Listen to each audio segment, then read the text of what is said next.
Oh, look. Vibu Buntala. Just admit all. Okay. It's much easier.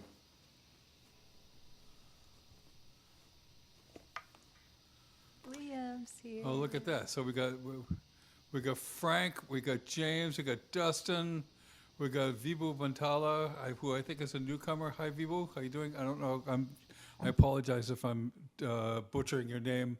Yeah, no, yeah, thanks for Okay. doing this. I'm doing this for the first time, and I have my instructor Israel who had forwarded this to me. Oh, Oh, cool. wonderful. All right. Well, welcome. All right. Yeah, thank you. And there's Liam. Let's see. Welcome to Guitar Club. It's June. huh? Yeah, this is June. the June 2026 edition of Guitar Club, and yeah, the so both of us have been kind of off doing a bunch of gigs, which has been amazing. I did a week's worth of gigs with the Rhode Island Philharmonic, which was really fun. I got to demonstrate to little kids how to play a banjo, which was interesting because I don't play banjo. Sure you do. And well, I played enough to be able to do the thing, I guess. I did a few gigs with a blues band. Did a few gigs with the No Static tribute, and then also putting the finishing touches on the new album, and working on trying to get some gigs happening. We're targeting August for the next live shows. Yes. And Julie has been, well, I was telling Anthony earlier that she was in subbing for me a little while back on the No Static tribute band, and they're still talking about it. Every time I go to the gig, I'll find somebody that says, hey, Julie was here. Julie did an incredible job. Julie, so. And I'm back here going, Marsha, Marsha, Marsha. No, I'm kidding, but. Some people come to just see John. That's why they go see No Static. Well, Julie did an incredible job. So, and what else are you doing? This Saturday, I've got a Fast Times gig, Carrie Nation again.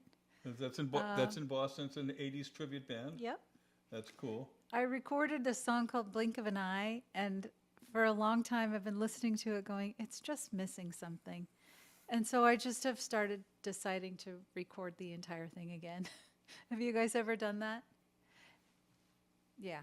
Okay. So that should be coming out soon. Yeah. That's such a cool tune.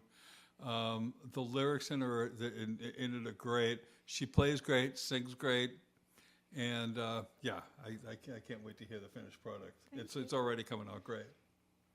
But we actually have a very special guest. Yes, we do. Today. So in our screen, it's the top left-hand corner. Yeah. I'm not sure where it is for you guys. So I wanted to introduce all of you to this is Anthony Garone.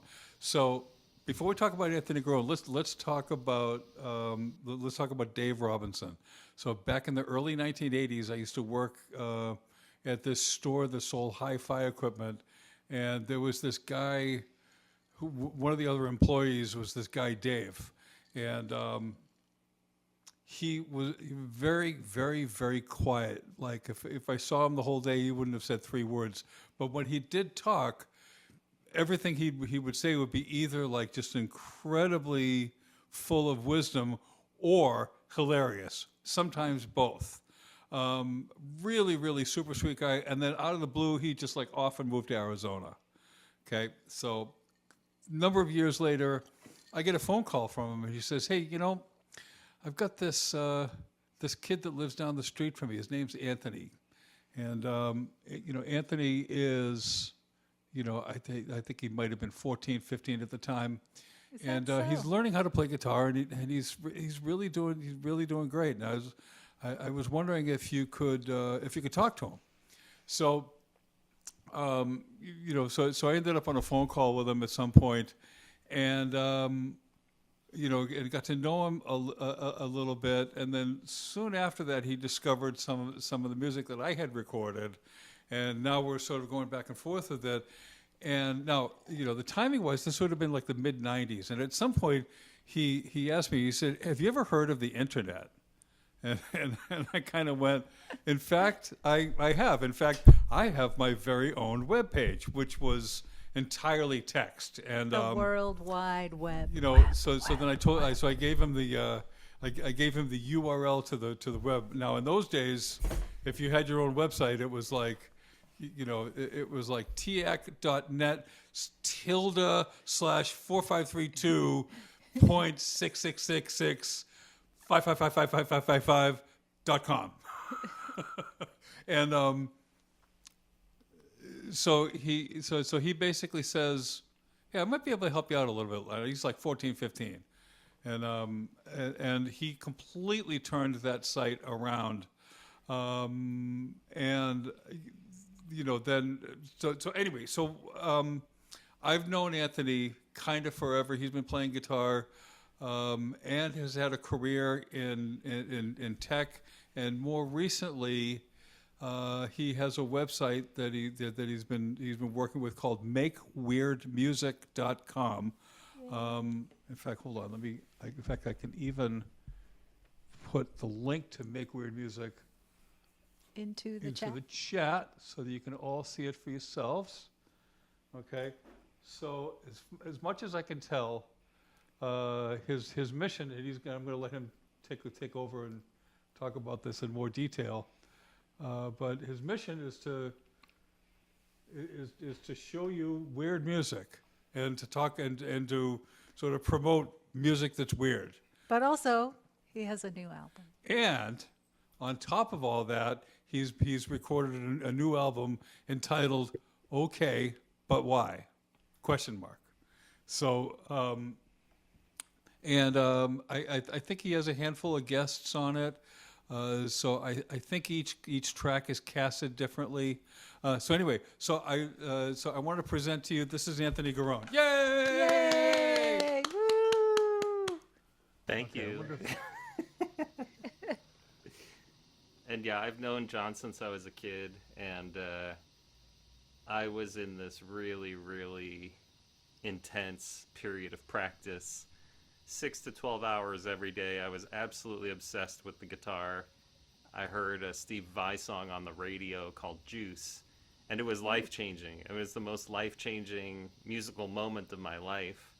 And then, so I just really got into that technical music. And then Dave, who was his wife worked with my dad, and we would get together occasionally. And so I met Dave, and he had the biggest CD and album collection I'd ever seen. He has a whole room that's just hi-fi audio.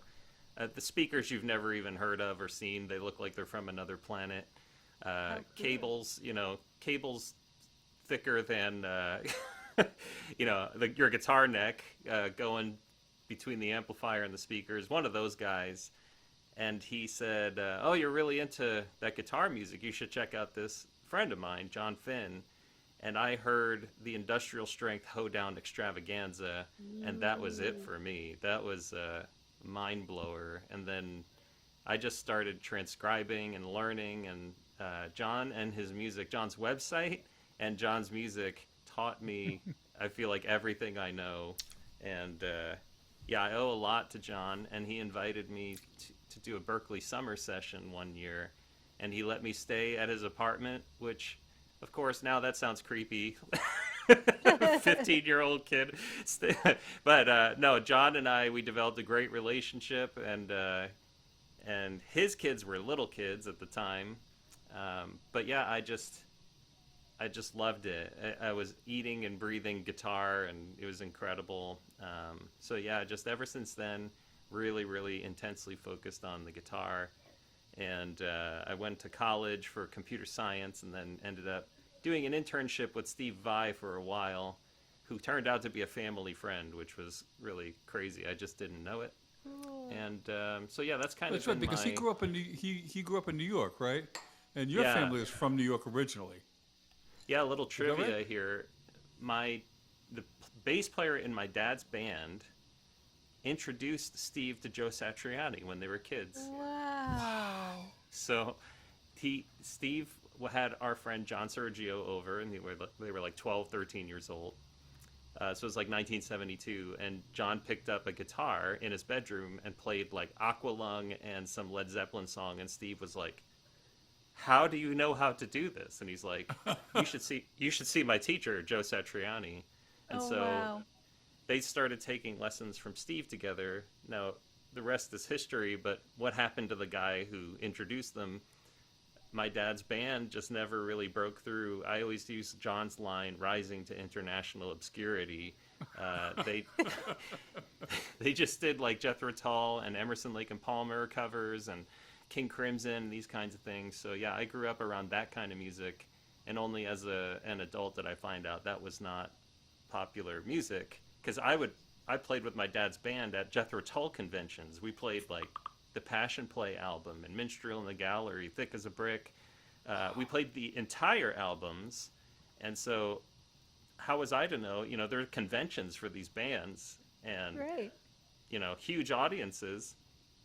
So it's pretty incredible. And then, you know, as I got older, I came to realize like most people don't listen to King Crimson or Emerson, Lake and Palmer. But when What do John's, you you know, mean? yeah, when I heard John's Hoedown, I was like, oh man, that's like ELP, but way, way better. So yeah, yeah. So, so this new album, okay, but why?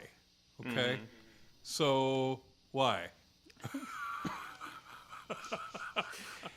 Well, basically, I have this YouTube channel, and I actually was really a depressed musician for a long time because I got As we zero all are. plays. Yeah, you know, you think this is the greatest song ever written. It's self-evident, you know. Right, of course. And I then you like put it it. online. Right, you put it online and you get zero listens. And this was before streaming or even Napster, so it was just like, man, nobody cares at all. I didn't know that you had to make people care. I just thought if you got really good at something, then people, you know, paid attention to it. But it's really the opposite that's true. The less good you are at it, the easier it is to get attention for it. And then if you want What the is attention, that? you really have to work really, really hard. So yeah, this YouTube channel grew in popularity, and now it has like 45,000 subscribers over 14 years. And, Congrats. Amazing. That's amazing. Thanks. So Thank I've People just are like, caring now. yeah, and I just made music over the years, and a lot of these songs are complete nonsense. Like that's the kind of stuff you write for yourself at 2 a.m, going, I wonder if that's possible. And then you say to your friend Andy West, who, you know, like Andy West from the Dixie Dregs, I met him at work. He's an IT guy. I'm an IT guy. We just met at work. And I was like, are you Andy West from the Dixie Dregs? And he's like, every once in a while someone figures that out. So we become friends. That's And amazing. yeah, we, you know, I just met a lot of people through YouTube and through work, and we just started making music. And then it was like, well, it's 2026, and a record label is asking me to release an album of this music. And I was like, who? I sent you, John, a CD, and you're like, I can't even listen to it outside of my car because I don't have a CD player. So that's why it's like, why would you release an album in 2026? It doesn't make any sense. And here we are. I'm doing it anyway. Good for you. Well, you Thanks. know, one thing I've been thinking about, you know, when we release our album, I think I'm going to release it on vinyl and streaming, is the way I'm going to go. So it'll be a digital download for anybody. So you got Yay, vinyl. look There at you go. that. Yeah. See? And yeah, people who don't even have record players are buying this. But Yeah. I We have a actually, I record didn't know. I literally didn't know when I got the first vinyl that it would be this like Ooh, gold it's color. gold. Ooh. Is it Yeah. metallic? That's pretty. It's got I like a love it. metallic flake to it, almost like Like, a I car, see car flecks. paint. Yeah, Ooh. it's Nice. called gold marble. It's kind of translucent. Oh, So yeah. so they just chose that for you? So Yeah, look, I it's your had first nothing gold. to do It's with your it's your first gold record. Congratulations. Amazing. Yeah, it's funny. I quit working for Steve Vai thinking, well, I'm never going to make it as a musician. And then, you know, 20 some years later, I'm telling my friend that I gave up, and he goes, I don't know any non-famous musicians that are in Guitar World magazine and playing music with Michael Manring and Andy West and stuff. And I was like, oh yeah, it's funny how that works. Like, I don't think of myself as famous, but what more could I possibly have asked for making this kind of music with a cover that looks like this? And I love Beautiful. that. It's Picasso. people seem to like it. Yeah. Yeah, that's so cool. That is the one good thing about 2026 is we won't necessarily meet all the people we find who find us, but they're Yeah. out there, and the internet is the best place. Yeah, It's been very good. and I kind of feel the same way. Like, with the internet being what it is, essentially the good part about that is it means that we don't have to go through record labels to get our music approved. We can just put it out there. Yeah. Um, But there's so much coming out every day, too. The problem is, is that anybody can put out an album. So it's much more difficult than it used to be to sort of rise above the noise.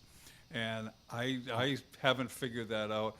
As far as I've gotten is I'm just trying to not stink at it. Like that's my current goal. If I'm playing and I don't completely stink at it, then I'm reasonably satisfied. Well, Well, we if wanna like it makes too. you feel any better, the next album's called Not Again. Right, good. Not good. again.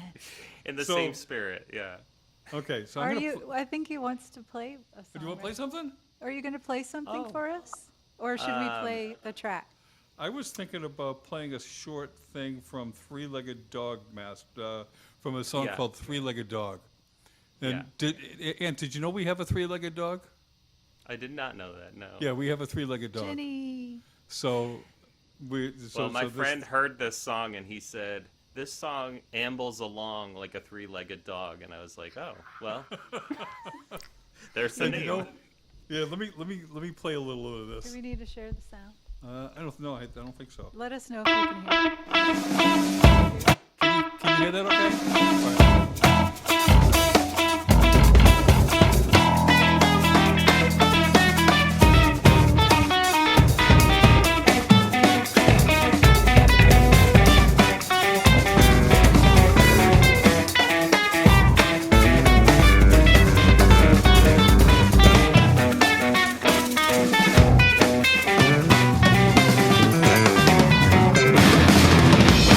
All right.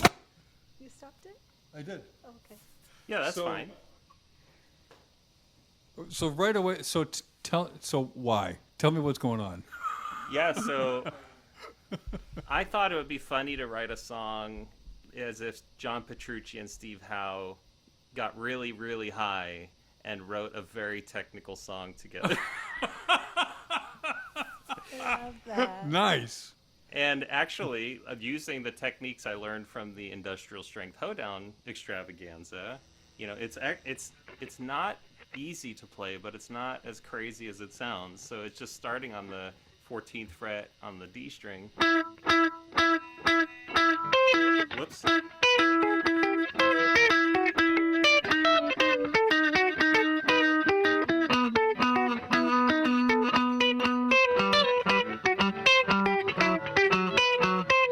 So it's just this like Neat. kind of like a Travis picking thing where you keep a 4/3 pattern going, and the pick is striking quarter notes, and then Right. the fingers are doing dotted eighths, and then later it switches where the pick is doing dotted quarter notes and the fingers are doing eighth notes, and it gets very, very confusing because the whole So- you flip the whole thing on its head.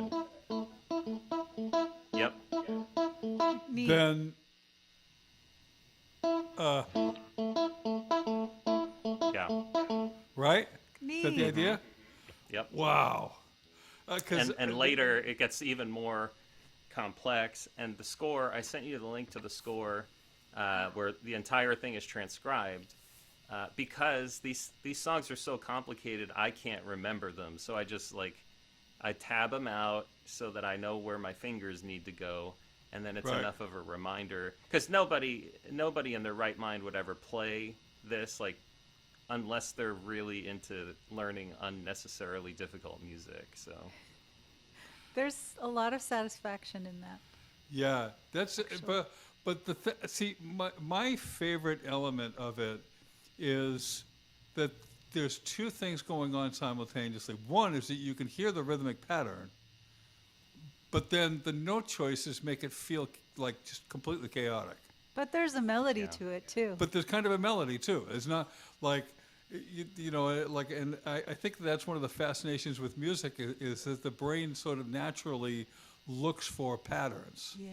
You know, so so if the pattern isn't immediately obvious and you start looking for it, it's a very satisfying feeling for your brain to go, oh, I think I know what that is. And it's even better when you think you know what it is and then you're wrong, and then you realize again later what it actually is. Or then it changes. Yeah.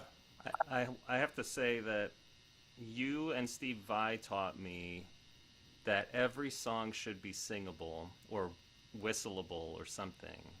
For me, the entire album, you can hum along with it. Even if it's fast, it's melodic. There is not a Sure. single moment of, there's no shredding on the album. And I have basic rules. No shred. Even if it sounds like shred, there should be structure.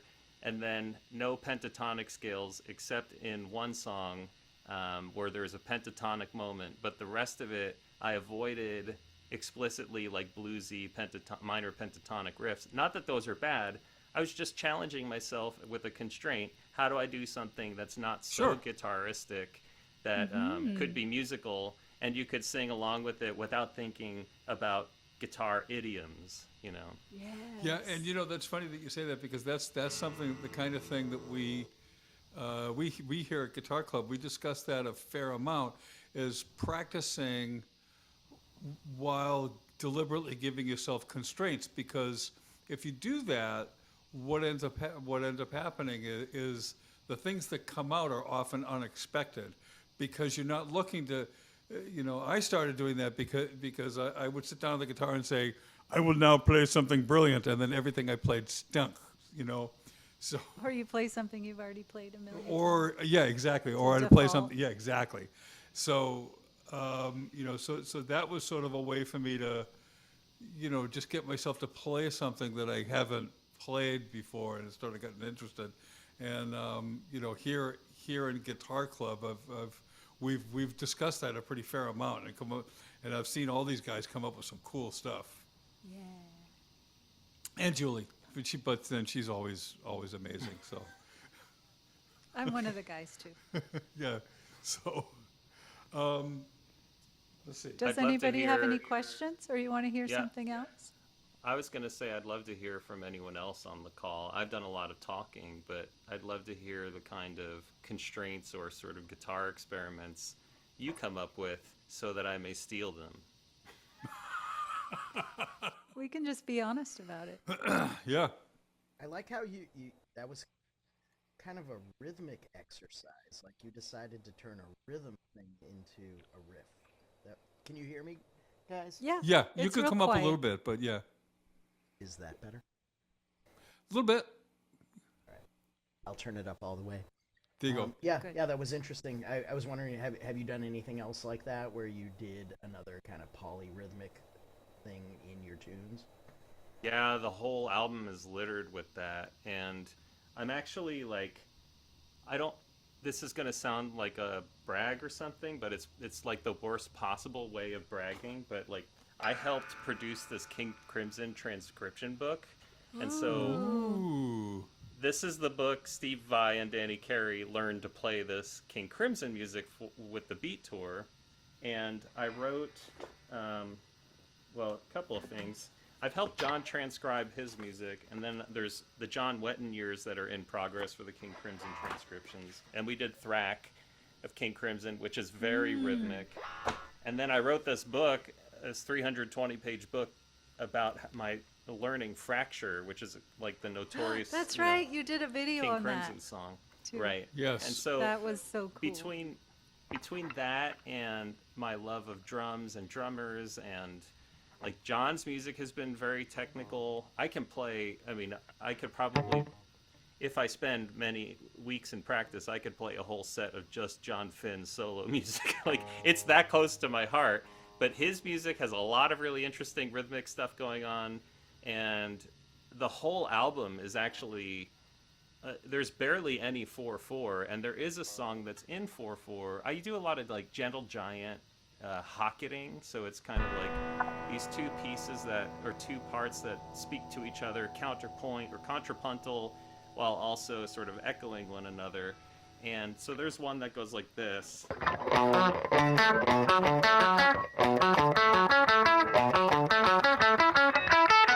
Oops. So it's actually, it's 1, 2, 3, 4, 1, 2, 3, 4.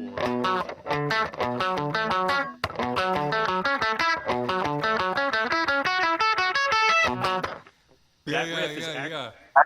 That riff is actually written in 5/4, but it's overlaid on a 4/4 grid.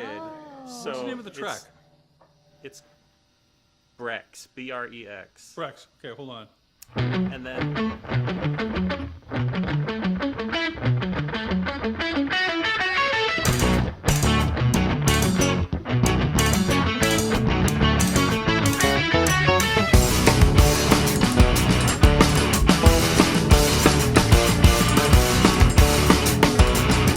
To me, that's what makes that work. It's a weird riff, but once the band kicks in, it's a great pocket too. yeah. You know. Morgan Ogren is the secret sauce to this album, and Michael Manring. So Morgan is from the band Mats Morgan, and he plays with Devin Townsend and played for Frank Zappa when he was a teenager. And then Michael Manring played with Michael Hedges. He took lessons from Jaco Pastorius. He's a Berkeley graduate. So those two guys, they're like aliens from other planets who have just incredible senses of time and use of their instruments. But also that song has Paul Hansen from Bela Fleck and the Flecktones on the electric bassoon as the lead instrument. And so there's just a lot of stuff happening there. But in terms of Israel's question, or Saldana, I'm sorry, yeah, the whole album is a rhythmic experiment. And so the first song opens up in a 9/4 riff. The second song is between 6, 7, 5. There's a song called Harnch, which goes from like 11, or like it starts in 5 and then it goes to 11, and it has this whole like exploration in 11, and the song dances in 13. Every song has rhythmic like intensity, not for the sake of doing it, but again, these are constraints. Like, who's ever written a dance song in 13? Right. And with whole tone scales. And so I just thought, how can I write the worst dance song ever written while still having a backbeat? And it's there, you know. And it's a very interesting song that is very complex, but also it's not that complex when you listen to it. So, which actually kind of leads me. So that's an interesting question. So, if it's in 13, right? There are ways to frame a 13. Is it 13/16 or 13/8 or? Yeah, I guess 13/4. 13/4. Okay. Yeah. So, you know, to me, if I was going to write something in 13, what I often do is to try to find something that's close to that, and then just close to 13, and then and then maybe like either truncate it or add something. So, for example, 13, a good way to do it is to think of it as 12/8, which is 4 sets of 3 with a set of 4 at the end. So 1, 2, 3, 4, 1, 2, 1, 2, 3, 4, right? Yep. So, and that kind of creates a different kind of and there's a million other ways to do it. you Yeah, know. so I don't know if you can play the beginning of that song, but it's a group of 3. It goes da-ka-da, da-ka-da, da-ka-da-ka-da, da-ka-da-ka-da-ka-da. So it's all odd numbers. 1, 2, 3. What's the tune 1, called? 2, 3. Rex? Dance. Oh, dang. Dance. Oh, right.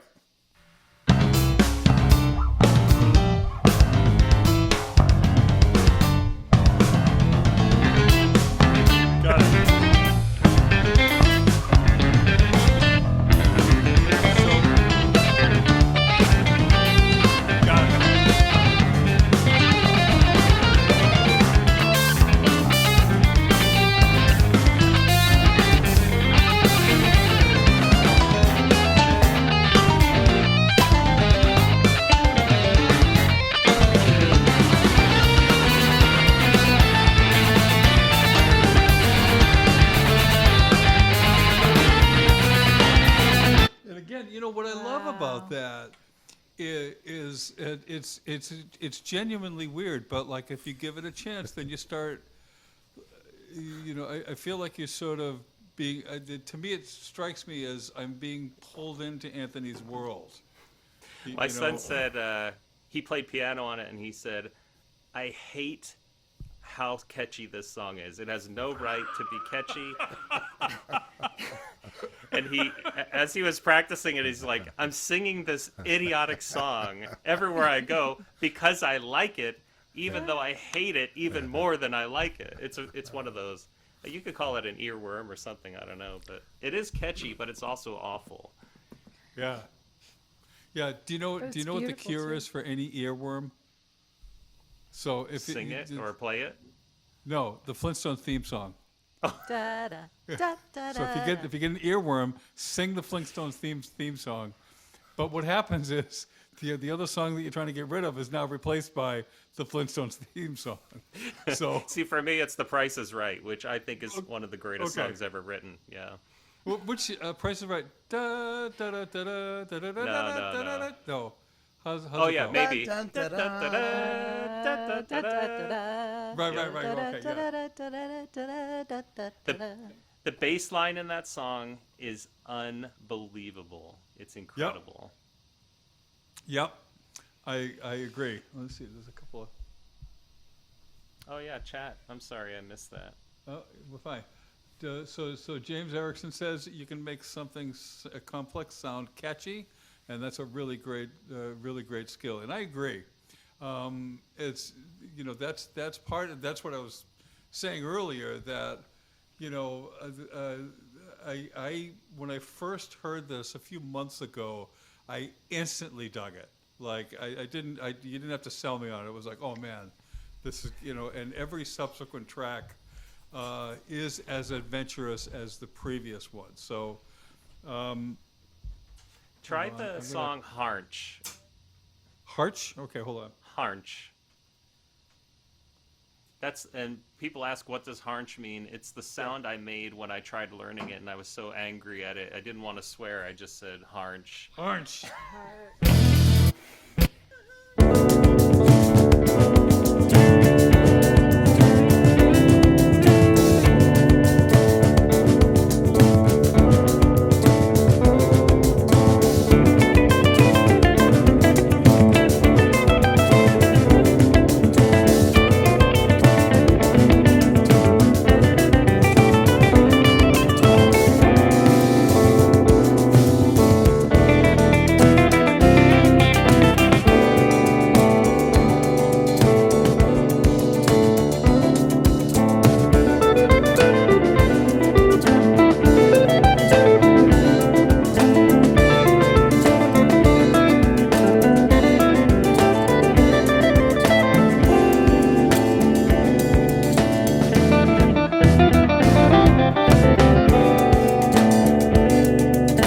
Yeah, nice, man. Wow. I don't want to play too much of it because I don't want us to get copyright strikes.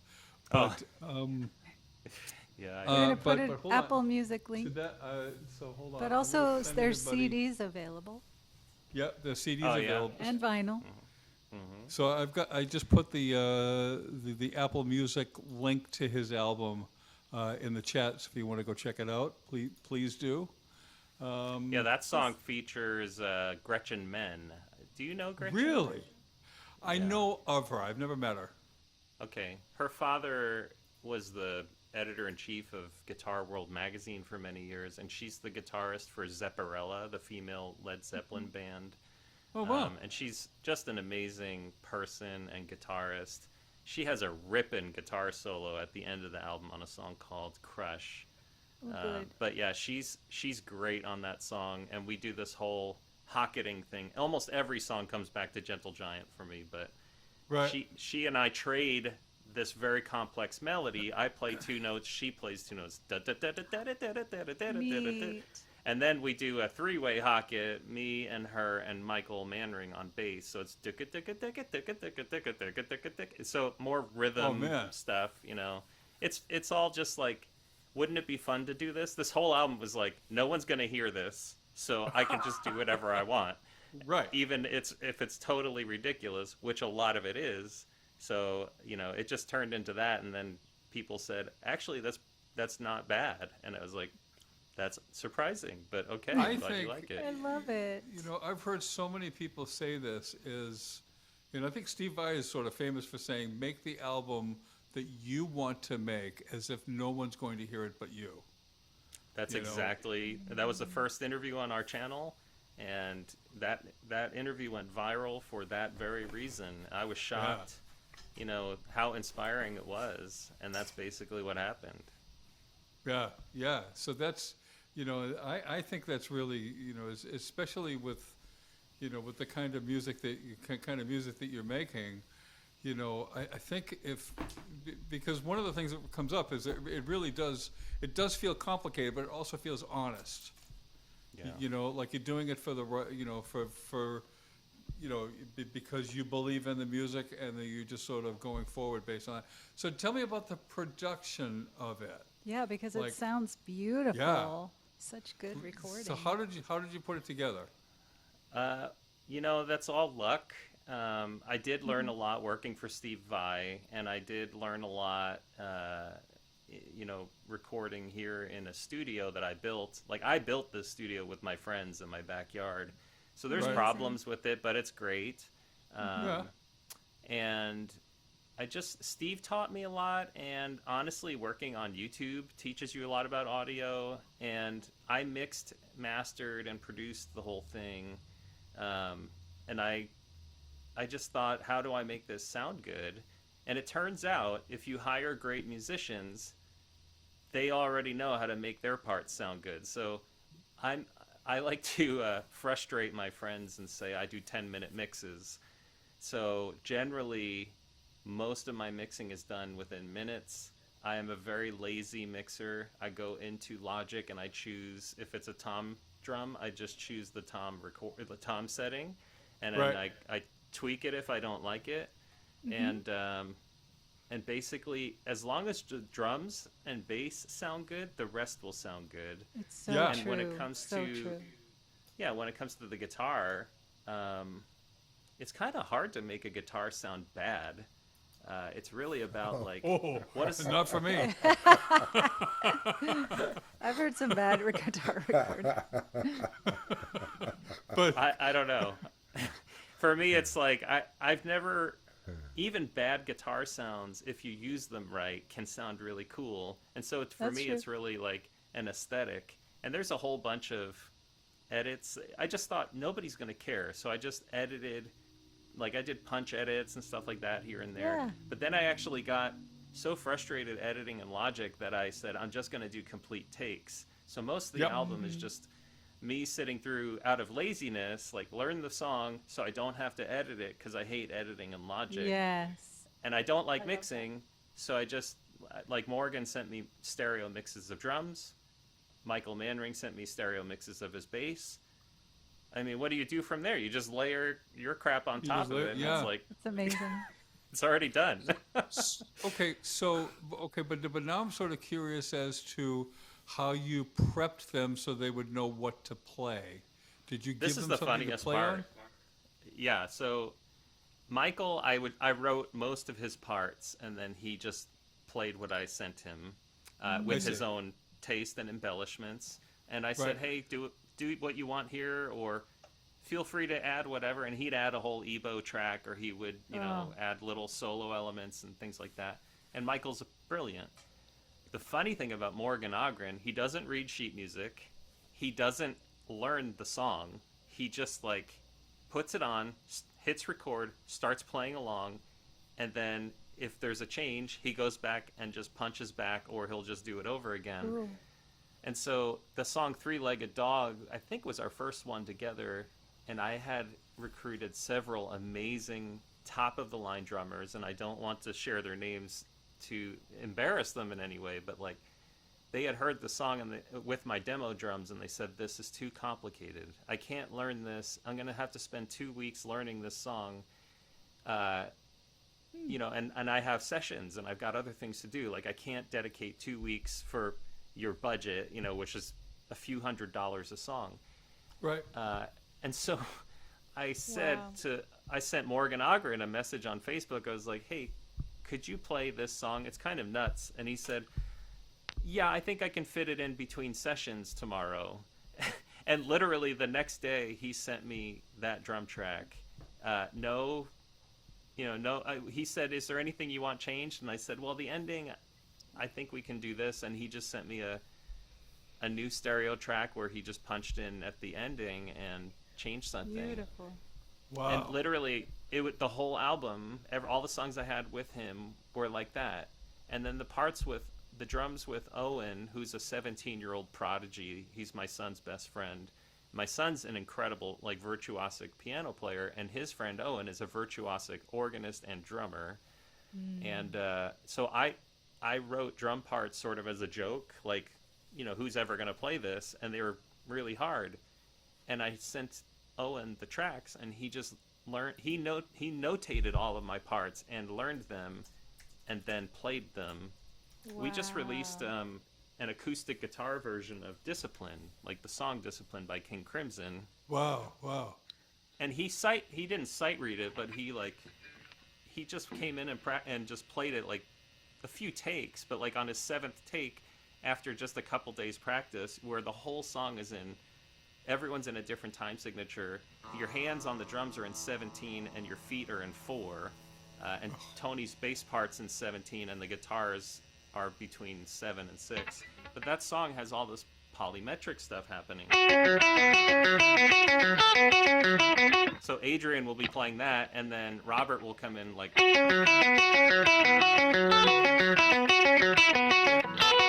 So like all of this, multiple stuff's happen. All of these things happening. It's cacophonous, and then he just comes in, and Owen's like looking at the sheet music, and my son's standing there, and he's like this, like turn the page, and that if what you see on YouTube is what we did. I don't really do overdubs, so we just I would either write out drum parts, or he would learn my drum parts. But for the most part, if it's Morgan, he doesn't read music and he doesn't want to learn the music. He wants to play, and so he's got that childlike creativity, permanent kindergarten level. So. Just absolutely virtuosic. I love that. So, and I know a few drummers. There was a drummer that I used to work with many, many, many years ago. And what was interesting was that if I would write a tune, I would bring it to him, and his first read of it out of the gate would always be brilliant. And then after that, like, he would just like overplay like crazy. You know what I mean? And what was so interesting about that was like, I struggled for a long time. It's like, man, just stick with what But for his end of it was that it was boring for him to repeat what he already did. And there are some people that's kind of how they function. Morgan doesn't like making videos because he doesn't remember what he played, and then he has to figure out what he played and fake playing it. And so when in our videos you'll see him playing along, but it's only like he comes in 2 measures after he starts, and he's like, oh yeah, I remember doing this. And then if there's a fill, I usually just cut away and then come back when he's figured out the drum part. So it's pretty funny, how that works. But he has all top of the line audio gear. Oh, I'm sorry, go ahead. No, I'm sorry. I was just saying John did a video with a former student. Yeah, so I met him at the John Petrucci Guitar Camp. He's a guy named Rafael Bonilla. He's a guitar player from Colombia. So years ago, he sent me these tracks and said, "Hey, can you solo over them?" So a couple of months later, I was really kind of busy, and it was like, "Oh yeah, I got to do this." So I kind of put it up, played a couple of things. Then 4 years went by, and he sends me a mix that had Marco Miniman playing drums on that track, and then he says, I want to put together a video. So can you do a video of this? It's like, I have no knowledge of what. So I actually had to go back and completely relearn everything that I played, because I more or less did what you described that he did. I mean, you know, I did it kind of section by section, you know, but what was surprising to me was that I just kind of gave him my first read of what the track was, and I was thinking that he would come back with, can you change this? Can you change this? Can you change this? And he went, oh yeah, that's great, thanks, you know. So all those years went by, I just completely forgot about it. Yeah. You know, in fact, when he sent it back, it was like, that was me? It's funny with when writing, there's a part of me that feels like judgmental towards myself. Well, you're not improvising, and I just think like that's just such a worldly thing, and I want to encourage other guitar players who don't do a lot of improvisation, because you can make incredible music. And putting you on the spot, it's like asking you to write a speech right on the fly, and that's a gift for some people. It's not my gift, and I have a whole album, and I improvised my solos and stuff, but I had to write them down, and I was, you know, looping, and I'm like, oh, I like this idea, I'll keep that, and then, you know, it's like, it's just this constant digging through the dirt, and I'm not like someone who improvises on his feet, and, you know, even somebody's like, oh, it's just blues, and I'm like, fine, okay, and I'll sit in, and it's not, I just want to encourage people who are like me, where it seems like the macho thing to do is you should be able to solo and improvise, and that's not everyone's gifting, but you can still make an album or make music that you like without the improvisational aspect. And for me, I love a good composed guitar solo, but I also like the opportunity to practice something that I came up with through improvisation. Sure. And it's through like goofing around that I found a lot of these song ideas. But yeah, I think like since it's Guitar Club and you never get to talk about this stuff anywhere, like there's room for improvisation and there's room for you know, through composed music, and I have both on here. But yeah, I don't know. I wanted to bring that up. There's a saying that I heard that I like, and it goes, improvisation is composition done quickly. Composition is improvisation done slowly. Yeah. That it's essentially the same process. You know. We got a couple messages in the chat. Yeah. Oh, a couple messages. Okay. Okay. So Nate says, "What's in the water there?" So I don't know. That's a. Yeah. Exactly. Yeah. We want to know. We're coming. You know. Take me to the water. James Erickson says, great David Gilmour quote, the only way artists can do things is to do it for themselves. Trying to second guess what the public wants or likes is a fool's game. And I agree with that 100%.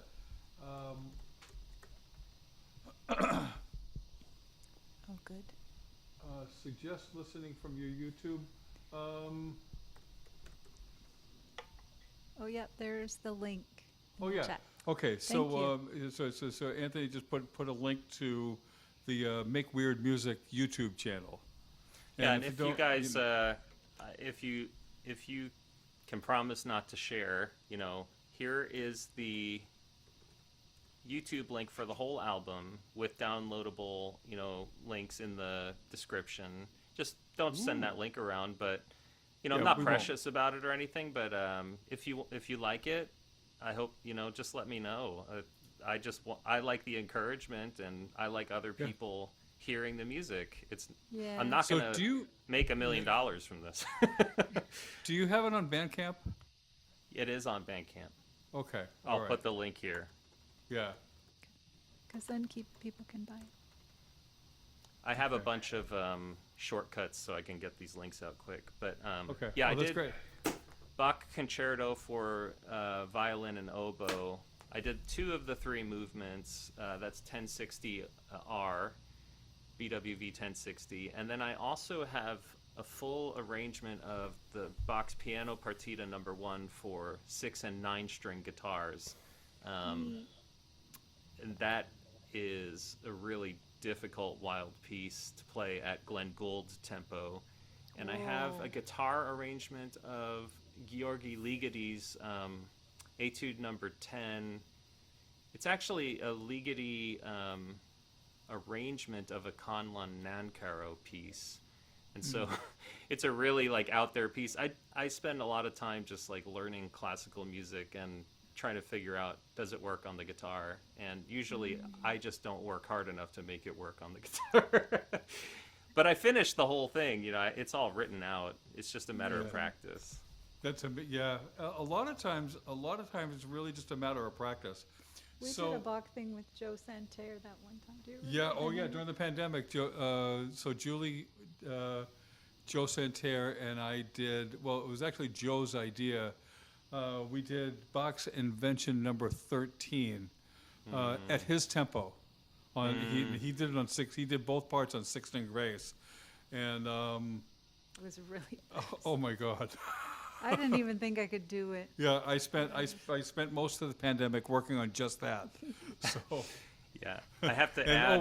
by the When way, you wanted Anthony, a video of it. Too. Anthony, tell us about your pandemic project. I have one. The Thank you, fracture one. Vibu. Oh, yeah.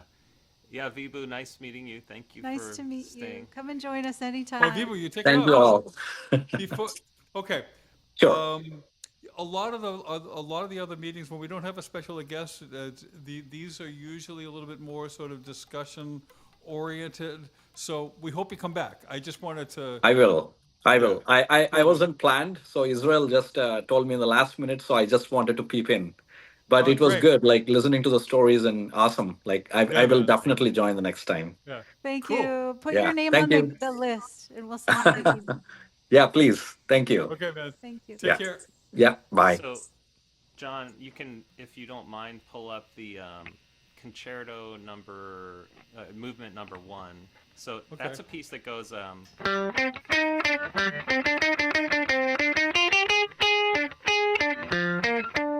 But I turned it into an 11/8 or a 13/8, maybe 19 or something. Of course you did. Oh, Yeah. So. love it.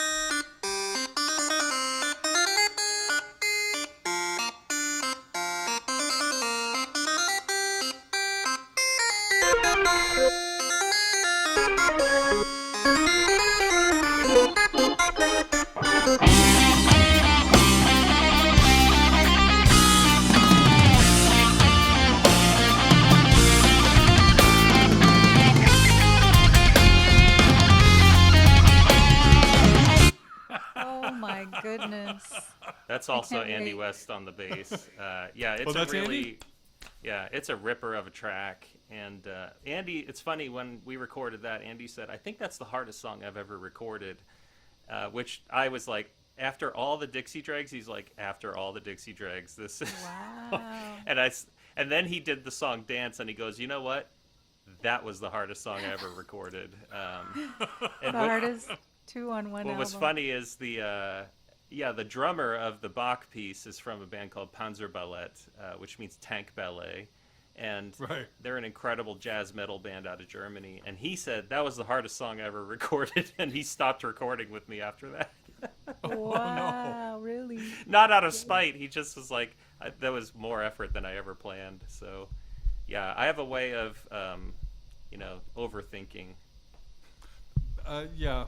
I like this. Yeah. I need this influence in my life. Yeah, I'm very much an overthinker, so I'm right with you. Should we pick the next? Yeah, I think so. Does Um, anybody have any questions? I'm gonna listen to your album when this meeting adjourns. Okay, Yeah. thank you. Yeah, definitely. I'm glad I have a long commute. So Frank, I don't think I've seen you in these meetings before. Are you new to this? I've been to one meeting before. Okay. All All right. right. Well, anyway, welcome. Welcome back. You know, I was at gonna one say- meeting before. Okay, cool. Like I say, usually most of these are kind of more sort of more discussion based. We had some other things that we were gonna try to cover. So for next time, one of the things that I think I want to try to figure out, Julie and I have talked about this kind of at length. I've written thousands of pages of educational material trying to decode how scales work and how to improvise, how to organize your scales and then what I keep finding is that when I improvise, none of it comes up. None of it. I just kind of play, and like Anthony was saying, my playing becomes very sort of unconscious. Now, having said that, I don't regret doing the work. I don't feel like the work was pointless, but I've been wondering if there's a way forward that feels more direct than what I've done.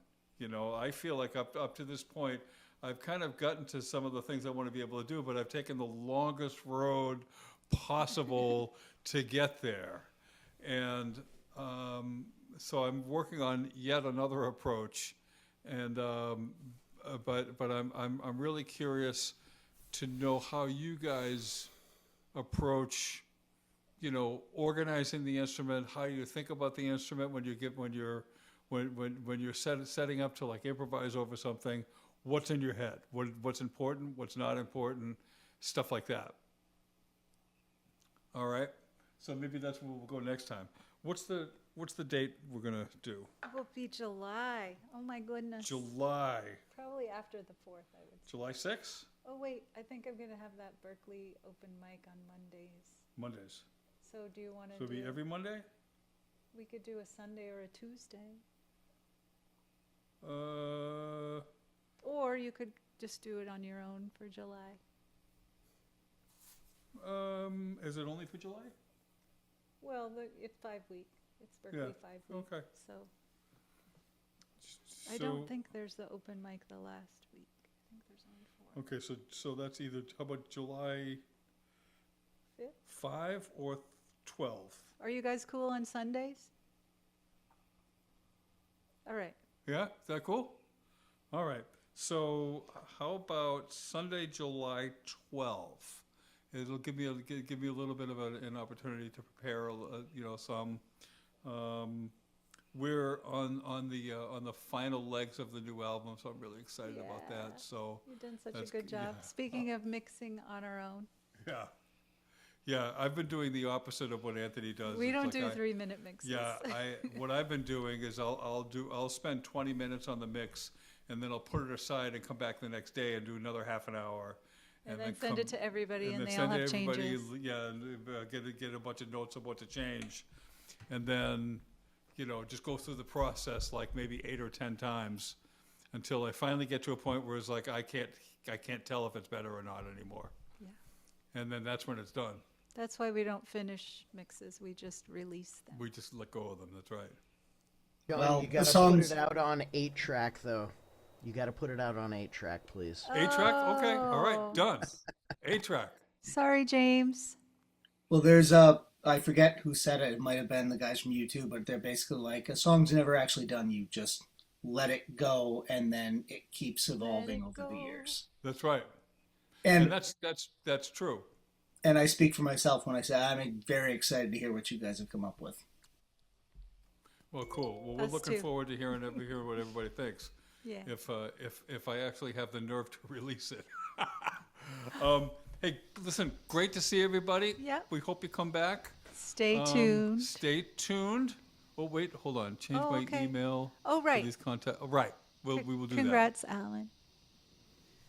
All right. Thank you, so everyone. we I really will miss you, appreciate it. James, but have good gigs, and thank you so much, Anthony. Yeah, for if you're doing back it. to Monday in August, I can meet up with Yeah, you guys we'll go then. back.